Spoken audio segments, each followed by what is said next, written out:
بسم اللہ الرحمن الرحیم عن عبد اللہ بن مسعود رضی اللہ تعالی عنہ قال من قرأ سورة الواقعة كل ليلة لم تصبه فاقة أبدا وقد أمرت بناتي أن يقرأنها كل ليلة۔ زیلعی نے اس حدیث کو بیان کیا ہے اور بیہقی نے شعب الایمان میں بھی اس کا ذکر کیا ہے۔ امام زیلعی نے اس کی اسناد کو جید قرار دیا ہے اور دیگر کتابوں میں بھی یہ حدیث موجود ہے، البتہ بعض محدثین نے اس کی اسناد پر کلام کیا ہے، لیکن فضائل کے باب میں اس حدیث کو معتبر گردانا ہے کہ عبداللہ بن مسعود رضی اللہ تعالی عنہ فرماتے ہیں کہ جس شخص نے ہر رات کو سورہ واقعہ کی تلاوت کر لی تو اس کو کبھی فاقہ نہیں ہوگا، تنگ دستی کا شکار نہیں ہوگا۔ آگے فرماتے ہیں کہ میں نے تو اپنی بیٹیوں کو حکم دے رکھا ہے کہ وہ ہر رات سورہ واقعہ کی تلاوت کیا کرے۔ اسی طرح کنز العمال میں حضرت انس رضی اللہ تعالیٰ عنہ سے روایت ہے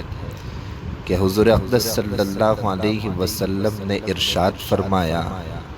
کہ تم اپنی عورتوں کو سورہ واقعہ سکھاؤ، کیونکہ وہ غنیٰ یعنی مالداری لانے والی صورت ہے۔ اس سے پتہ چلا کہ ہمیں ہر رات اس صورت کی تلاوت کرنی چاہیے جو 27ویں پارے میں سورہ واقعہ موجود ہے،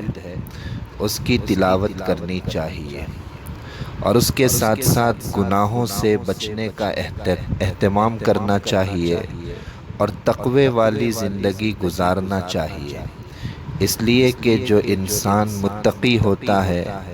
اللہ تعالیٰ اس کی روزی میں اضافہ فرماتے ہیں۔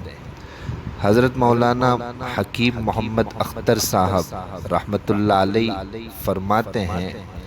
کہ جتنے لوگ بے روزگار ہیں ان کو میں نصیحت کرتا ہوں، وصیت کرتا ہوں کہ وہ تقوی اختیار کریں، کیونکہ اللہ تعالیٰ کا اعلان ہے کہ جو متقی ہوگا ہم اس کو ایسی جگہ سے روزی دیں گے کہ اس کا گمان بھی نہیں ہوگا، لہذا داڑھی رکھو، تخنے کے اوپر پاجامہ رکھو، 5 وقت کی نماز پڑھو اور اگر کسی کو ستایا ہو تو اس سے معافی مانگ لو، اللہ کا بھی حق ادا کرو اور بندوں کا بھی حق ادا کرو، کامل متقی بن جاؤ، پھر اگر تمہیں روزی نہ ملے تو مجھے کہنا، اس لیے کہ میں اللہ تعالیٰ کے کلام پر ایمان رکھتا ہوں اور اللہ تعالیٰ نے اپنے کلام میں فرمایا ہے وَمَن يَتَّقِ اللَّهَ يَجْعَل لَّهُ مَخْرَجًا وَيَرْزُقْهُ مِنْ حَيْثُ لَا يَحْتَسِبُ کہ جو تقوی سے رہے گا، تقوی والی زندگی اختیار کرے گا، اللہ اس کو مصیبت سے خلاصی دے گا اور ایسی جگہ سے روزی دے گا جہاں سے اس کا گمان بھی نہیں ہوگا۔ تو تقوی کی خیر و برکات کتنی عظیم اور قیمتی ہیں کہ حضرت عبداللہ ابن مسعود رضی اللہ تعالی عنہ فرماتے ہیں اس آیت کی تفسیر میں کہ ان اکبر آیت فی القرآن فرجا ومن یتق اللہ یجعل لہ مخرجا کہ غموں اور دکھوں سے نجات کا نسخہ بتلانے والی قرآن کریم کی سب سے عظیم آیت کریمہ یہ ہے وَمَن يَتَّقِ اللَّهَ يَجْعَل لَّهُ مَخْرَجًا کہ جو گناہوں سے بچتا ہے تو اللہ تعالیٰ اسے پریشانی سے نکال دیتا ہے۔ چنانچہ حضرت علی رضی اللہ تعالیٰ عنہ سے ایک روایت بھی ہے کہ جناب رسول اللہ صلی اللہ علیہ وسلم نے ارشاد فرمایا من سرہ ان یمد لہ فی عمرہ ویوسع لہ فی رزقہ وتدفع عنہ میتۃ السوء فلیتق اللہ ولیصل رحمہ، کہ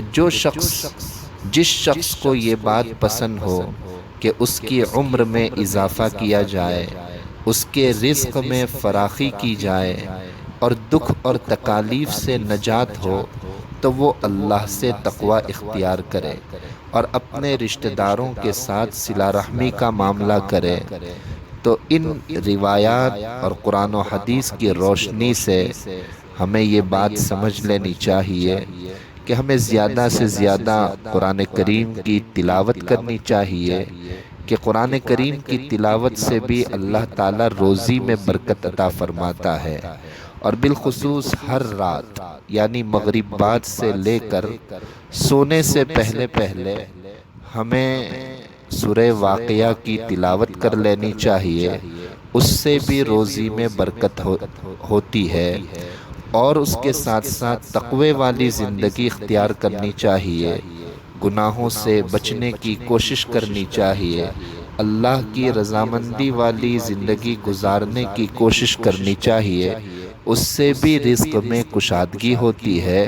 اور اپنے رشتہ داروں کے ساتھ اور دوسرے لوگوں کے ساتھ حسن سلوک کا معاملہ کرنا چاہیے، اس سے بھی اللہ تبارک و تعالی رزق میں کشادگی عطا کرتا ہے۔ اللہ تبارک و تعالی ہمیں عمل کی توفیق عطا فرمائے۔ السلام علیکم ورحمۃ اللہ وبرکاتہ۔